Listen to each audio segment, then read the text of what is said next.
Hello, YouTube. ZiggyNo back with Sports Cards Daily. Today is November 12th, and on this day in 1972, and on the same day in 1975, Richard Petty wins NASCAR Sprint Cup. Now, I think it was actually called the Winston Cup after the Winston Cigarette Company. I don't think it was Sprint because I don't think Sprint existed in the early 70s. I mean, that's even before my time. Anyway, if you haven't already, please take a moment to subscribe to the channel. Also, looking forward to any comments, suggestions, feedback is always welcome. Really appreciate it. Let's get on to the news and chatter.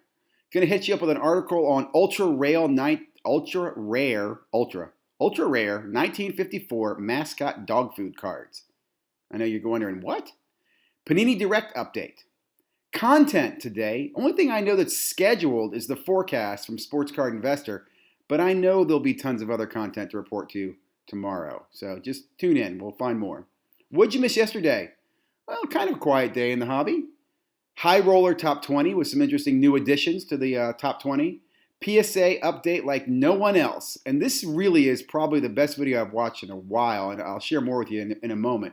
But shout out to Cardi C and his channel for putting together some great content here. Football card market with Alex and Andy. That's Les Alex and Andy from Fantasy Football Quest.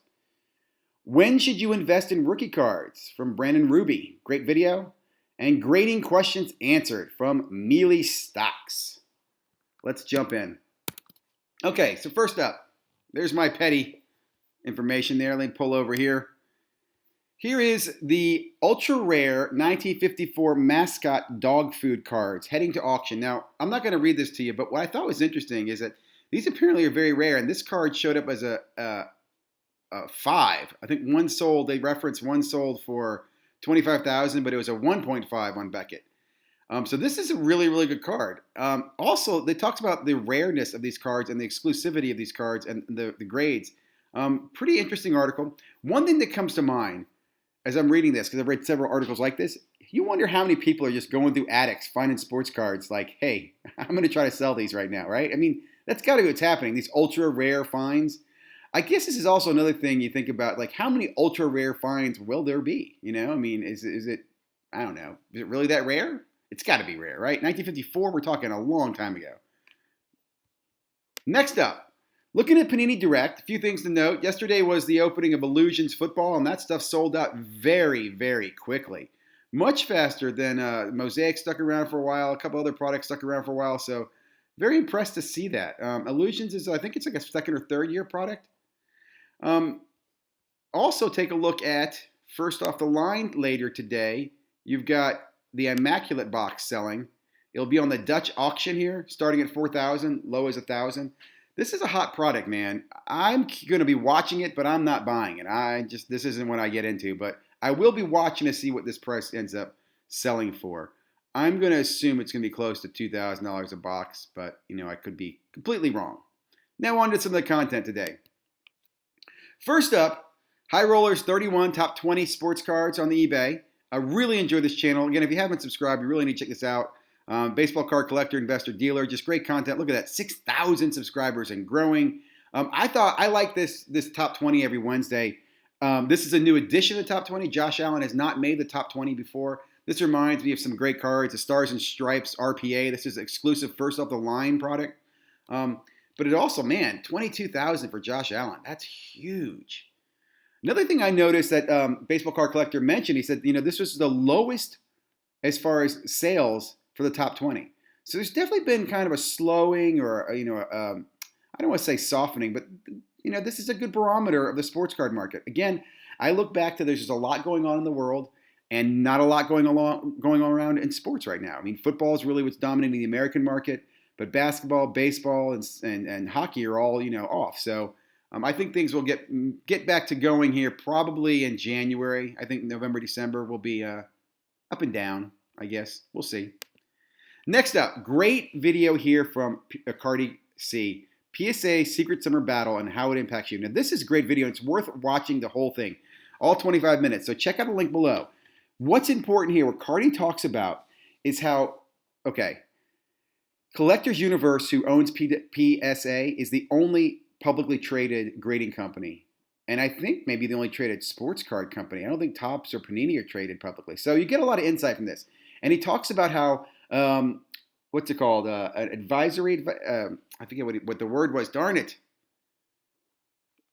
There was someone who came in and bought a bunch of stock and has basically been harassing the board saying, look, man, you guys aren't doing anything. You're not innovating.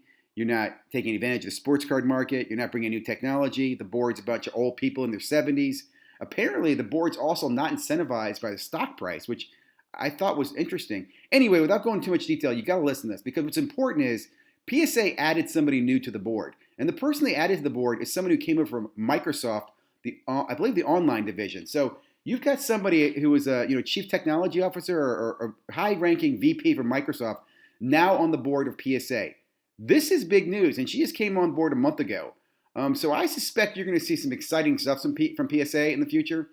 And again, if you look at what's going on in the grading market, I mean, the competitors really, I think, in my opinion, kind of lost the opportunity to take advantage of this. Again, listen to this video. It goes into all the complaints this investor made, how they took action on it, how they got a spot on the board, and what it means for you and I. I would say, again, 2021 is going to be amazing, in my opinion, for the hobby. And we should see some innovation as well. So check out, again, great article, great video. If you watch any video today, check out Cardi C's video. It's worth it. Okay, on to some fun content. Football card market, upcoming releases. Great video. Les Alex had Andy on from Fantasy Football Quest. They talked a little bit about sports cards, they talked a lot about the Star Stock and Star Stock interview, Star Stock product. It was just a very good conversation around football sales, answer some football questions on players, talk about products. So really good conversation. And again, really enjoy listening to the two guys collaborate. Next up, Brennan Ruby. Great video here on when to invest in new rookie cards. Now, I really like this video. I mean, he makes some very, very good points.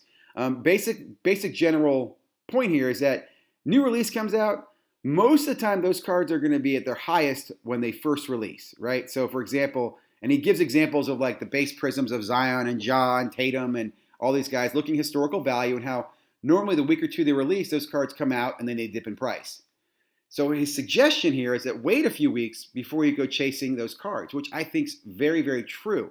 One exception to that rule. Inserts and short print.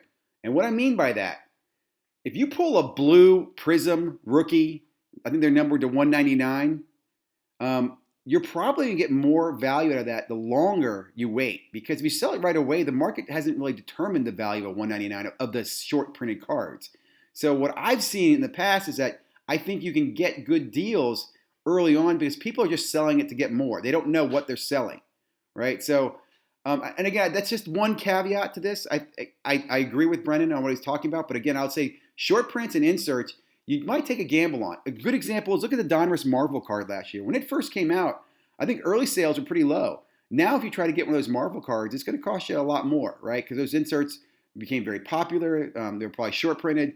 So again, certain cards, in my opinion, like when it comes to base cards, great idea to wait a little bit on base cards.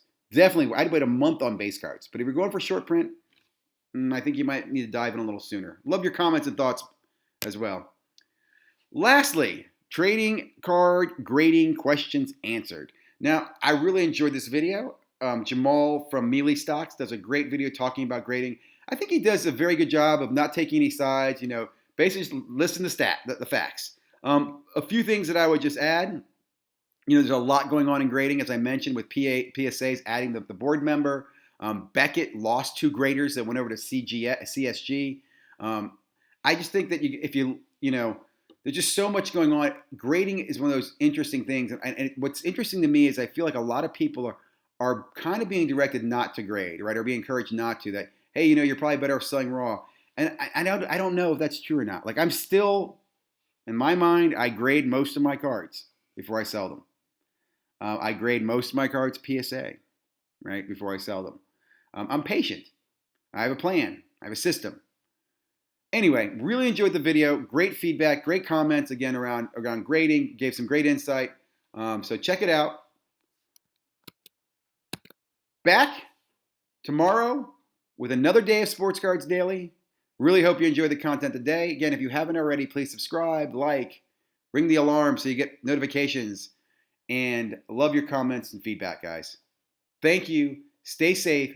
Stay healthy. Have a great day.